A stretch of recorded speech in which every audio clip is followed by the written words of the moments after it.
ભરૂચ નગરપાલિકાની ગેરકાયદેસર 3 વર્ષથી ચાલતી ડમ્પિંગ સાઇટ મુદ્દે ફરી એકવાર ગ્રામજનો મેદાનમાં ઉતર્યા છે અને ચોમાસા પહેલા ડમ્પિંગ સાઇટ બંધ કરાવવાની માંગ કરી છે। આ ડમ્પિંગ સાઇટ પહેલેથી ગેરકાયદેસર છે। 3 વર્ષથી કોઈ પણ જાતનું કઈ પરમિશન કશું છે નથી। ભરૂચના પશ્ચિમ વિસ્તારમાં કંથારિયા ગામની સીમા છેલ્લા 3 વર્ષથી ગેરકાયદેસર ડમ્પિંગ સાઇટ ભરૂચ નગરપાલિકા દ્વારા ચાલી રહી છે અને આ વાતથી જીપીસીબી પણ અજાણ નથી, પરંતુ અધિકારીઓની લાપરવાહીથી ગ્રામજનો ભારે ત્રાહિમામ પુકારી ઉઠ્યા છે। ગેરકાયદેસર ડમ્પિંગ સાઇટના ઘન કચરાને સળગાવવામાં આવે છે અને સાથે સમગ્ર વાતાવરણ ધુમાડા અને ગરમીથી ભરાઈ જાય છે। આવું વાતાવરણ નાગરિકો માટે નરકાગાર સ્થિતિ સર્જી રહ્યું છે। નગરપાલિકા દ્વારા ગ્રામજનોને સમયાંતરે ડમ્પિંગ સાઇટ બંધ કરી દેવા માટે વારંવાર રજૂઆત કરવા છતાં પાલિકાના સત્તાધારીઓએ તારીખો પર તારીખો અને મહિનાઓ વિતાવતા પણ નગરપાલિકા દ્વારા ડમ્પિંગ સાઇટ બંધ ન કરાતા ફરી એક વખત સ્થાનિકો મેદાનમાં ઉતર્યા છે।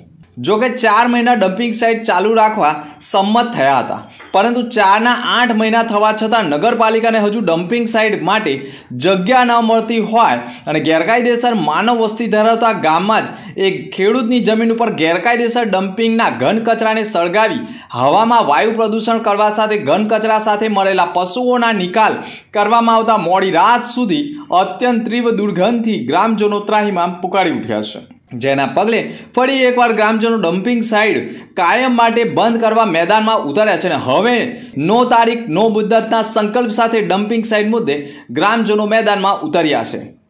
હું મુબારકભાઈ, માજી સરપંચ મનુબર, છેલ્લા લગભગ 3 વર્ષથી આ ડમ્પિંગ સાઇટ ચાલે છે અને એના વિરોધમાં ગામ લોકો આજુબાજુના ગામોમાં એની ભયંકર દુર્ગંધ મારે છે। આજુબાજુના ખેડૂતોને પણ એનું નુકસાન થાય છે। કોઈ મજૂરિયા બાજુના ખેતરમાં મજૂરીએ પણ નથી આવતું એની દુર્ગંધના લીધે।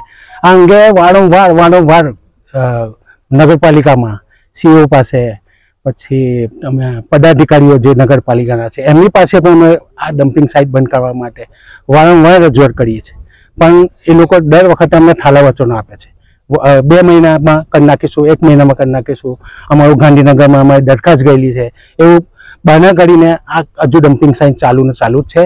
હાલમાં અમે 2-3 દિવસથી અમે પોતે અહીંયા સાધનો રોક્યા છે કે ભાઈ અહીંયા નહીં નાખવાનું, તો આજે અમે ના છૂટક્યા બધા ગામ લોકોને ભેગા કરીને પાછું રોકવા માટે અમે અહીંયા ભેગા થયા છે અને હવે જો નહીં રોકવામાં આવે તો અમે આ ગેરકાયદેસર જે ડમ્પિંગ ચાલે છે એનું કોર્ટ રાહે અમે કાર્યવાહી કરીશું। ડમ્પિંગ સાઇટ પર જે કચરો છે તે સળગાવવામાં આવે છે। બીજું કે જે બધી પશુઓ જે નગરપાલિકા ભરૂચમાં મળી જાય છે એ બધા અહીંયા ઠાલવે છે, એની પુષ્કળ દુર્ગંધ મળે છે। હમણાં બી તમે આ બાજુ આ હવામાં જુઓ, તમે આવો તો તમે એટલી દુર્ગંધ આવે છે। હમણાં ત્યાં ગયાથી આવ્યો હતો। મારું નામ જીનુસ પટેલ, રહેવાસી મનુબર, સામાજિક કાર્યકર્તા છું। અમે લોકોએ 8 મહિના પહેલા અહીંયા મીડિયા ભેગી થયેલી, ગામના આગેવાનો ભેગા થયેલા, કંથારિયા ગામના આગેવાનો, થામ ગામના આગેવાનો, મનુબર ગામના આગેવાનો, બધાની હાજરીના અંદર અમે નગરપાલિકાના જે સીઓ છે એમની જોડે વાતચીત કરતા એમને એવું કીધું કે તમે 3 મહિનાની અમે તમે મહુલત આપો, 3 મહિનાની અંદર અમે આ બધું બંધ કરી આપીશું। 3 મહિના પૂરા થયા પછી સાહેબને મેં ફોન કર્યો, સાહેબે કીધું કે 1 મહિના માટે મુદત આપો, તો અમે સાહેબને માન આપીને 1 મહિનો પાછો અમે વધારો કર્યો, તો આજે 4 મહિના એની જગ્યાએ 8 મહિના થઈ ચૂકેલા છે અને આજે પણ આ કામ ચાલુ છે।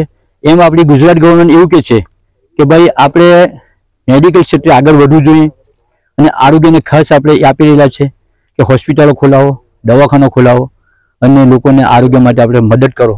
તો આ તો એટલું બધું નુકસાન થઈ રહ્યું છે આ ગામોને કે લોકો બીમાર સખત પડેલા છે અને બાજુમાં આદિવાસી વિસ્તાર છે એમાં તમે આજે જ તમે તપાસ કરશો તો 50 થી 100 માણસો બીમાર છે અને સિવિલના અંદર અમારીને મોકલવા પડે છે।